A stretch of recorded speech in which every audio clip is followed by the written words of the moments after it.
Good morning, good evening from wherever you're watching us from. They always say that it's 5 p.m. somewhere.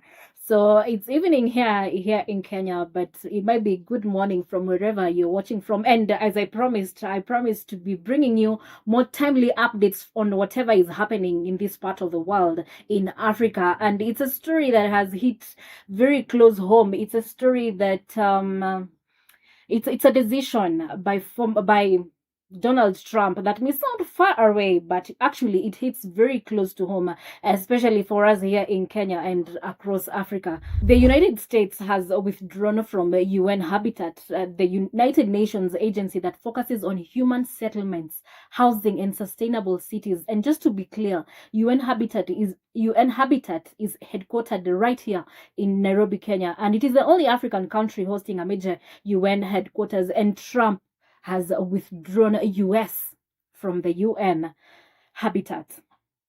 And what does this really mean to Africa? First, let us break it down simply. UN Habitat works on things like affordable housing, urban planning, clean water, sanitation, and making cities safer and more livable.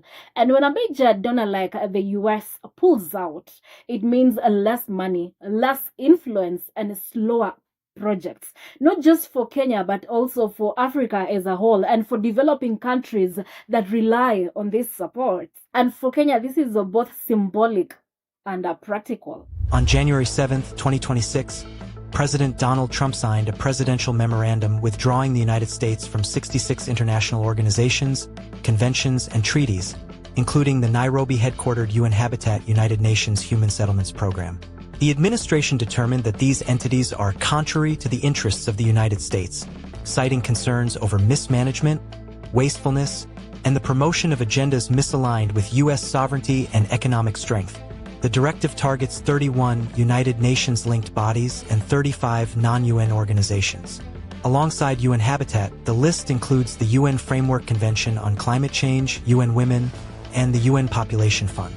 As the headquarters for UN Habitat, Nairobi is directly affected by the cessation of U.S. funding and participation.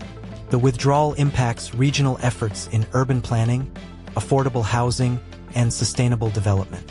This move follows a series of earlier actions in Trump's second term, beginning 2025, including withdrawing from the World Health Organization, WHO, the UN Human Rights Council, and UNESCO. The U.S. Secretary of State has been directed to take immediate steps to effectuate these withdrawals, ending American involvement in entities that the administration classifies as advancing globalist agendas.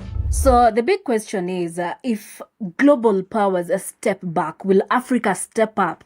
And my simple takeaway is this moment could also push Kenya and African nation to strengthen regional partnership, diversify funding, and assert more control over their development agenda. Because at the end of the day, decisions made in Washington shouldn't be the ones that determine whether African cities thrive or struggle.